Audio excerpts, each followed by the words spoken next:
Junie B, first grader, Shipwrecked. Chapter 7, Shipbuilding. Friday morning. Dear first grade journal, we have been working on our play for the whole entire week. And we already wrote some of our words. And I'm going to say land. Land. We landed on land. Only bad news. On account of Herbert is land, and today, Herbert got sick with the virus. And so now what am I supposed to do? Just sail around and around the whole livelong day? Without land, explorers are nothing.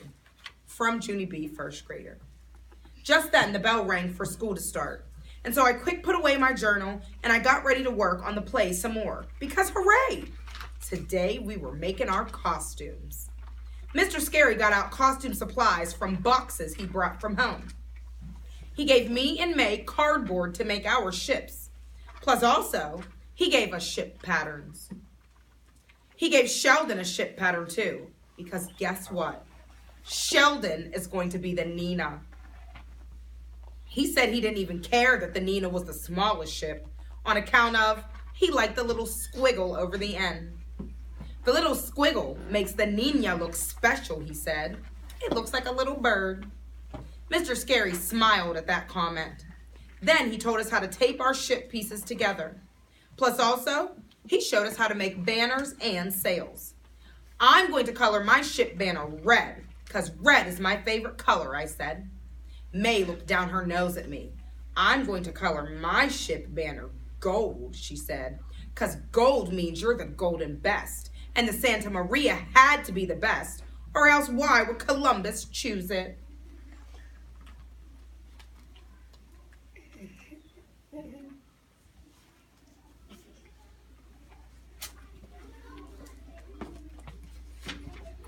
I tapped on my chin, very thinking. Then I did a little grin. Maybe he liked big old tubs, I said. And after that, I laughed and laughed at my own joke. I see nothing wrong with that. Pretty soon, Mr. Scary went to help Lucille. She was not working on her costume. My Richie Nana is going to hire a sewing lady to make my costume, she said. Plus, she's also going to buy me a crown of fake jewels. Mr. Scary said no. We are all making our costumes in class, Lucille. It's part of the project. After that, she got an encyclopedia from the shelf and she found a picture of Queen Isabella. Lucille let out a loud screech. Ish! She's not even cute, she said. And what is that ugly hat thing on her head? Look, it has ear flaps. Sheldon ran over to see the ugly hat thing. Maybe she just got back from snowboarding, he said. Lucille started to cry. Mr. Scary said to please calm down. Then he brought her a fake velvet towel she could use as a robe, and he gave her gold glitter to make a paper crown. Lucille stopped crying. Glitter? She said a little perkier. I get to use glitter?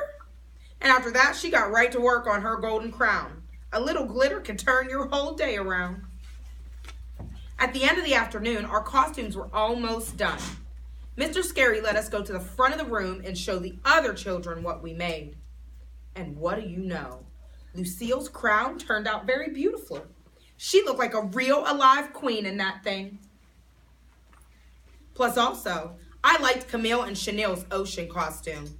They cut roly-poly waves at the top of a long roll of blue paper. Then, when they held it near the floor, it looked like the real ocean. Sort of. Me and Sheldon and May went last. We sailed to the front of the room in our ship costumes, and we introduced ourselves.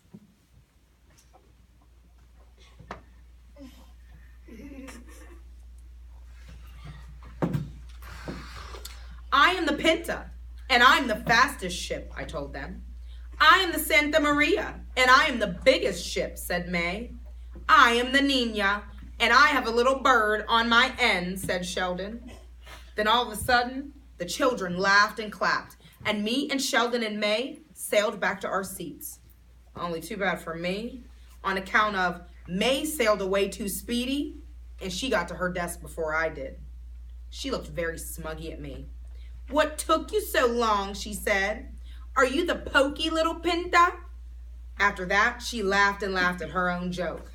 That is not good taste. Chapter 8, Practicing.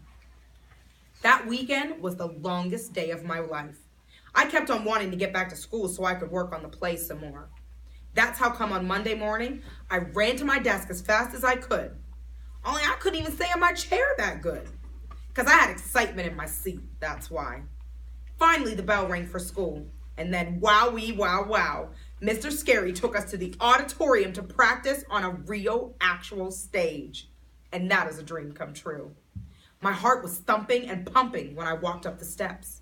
Then all of a sudden, I sat down on the stage floor, and Mr. Scary got us started. Boys and girls, we're going to begin with the very first scene where Queen Isabella meets Columbus. Lucille and Jose, will you come here, please? Jose and Lucille hurried to the front. Then Mr. Scary stood them on separate sides of the stage, and they walked toward each other until they met in the middle. They said their lines. "Hello, sailor. My name is Richie Queen Isabella," said Lucille. Jose did a bow. "Hola, Queen Isabella. My name is Cristobal Colon," he said. "I would like to look for a new trade route to China. Can I please have some money to sail the ocean blue?" Lucille pretended to think for a second. Then she fluffed her fluffy hair and she pulled fake money out of her purse. "Okay, here's some money," she said, "but please bring back the change." Mr. Scary raised his hand and hollered, "Hold it!" "I don't really remember the line about bringing back the change, Lucille," he said. "Is that something new you've added?" Lucille nodded. "Yes, my Nana and I thought of it over the weekend. Nana says that rich people always ask for the change. Or else, how do you think they got rich?" Mr. Scary stared at Lucille a real long time. Then finally he said, "Let's move on." And he called for the actors in scene 2. Scene 2 is where Columbus picks out the sailors for his trip. All of the sailors ran speedy quick to the front of the stage. Then Jose stood on a box in front of them, and he said his next line. "Who would like to sail the ocean blue with me? Please call out your names," he said. Until the sailors called out their names. And guess what? One of them was named Sinbad, and one was named Popeye, and the other one was named Captain Hook. I clapped my hands very happy. "This play is turning out better than I thought," I said. After that, it was time for the 3 ships. I quick grabbed Sheldon's hand, and I pulled him behind me to the front of the stage. And what do you know? I got there first. And Sheldon got there second, and May was last. I skipped all around her very springy, and I sang a happy ship song. It was to the tune of The Farmer in the Dell. "The Pinta got here first, the Pinta got here first. Hi-ho the dairy-o, the Pinta got here first." Mr. Scary made a mad face. "Junie B, that's enough," he said. "For the very last time, this is not a race." May stuck her nose in my face. "Yeah, Junie Jones, this is not a race," she said. Not a race." Mr. Scary bent down between us. "I'm talking to you too, May," he said. "And if you two can't get along, I'll find someone else to do your parts. Do you both understand?" May kept looking at me. "I understand. Do you understand, Junie Jones? Huh? Do you? Mr. Scary stood back up. Then, very silent, he took May to the back of the stage, and he made her sit down. I laughed and pointed and waved at her back there. Then, bad news. I had to sit down, too.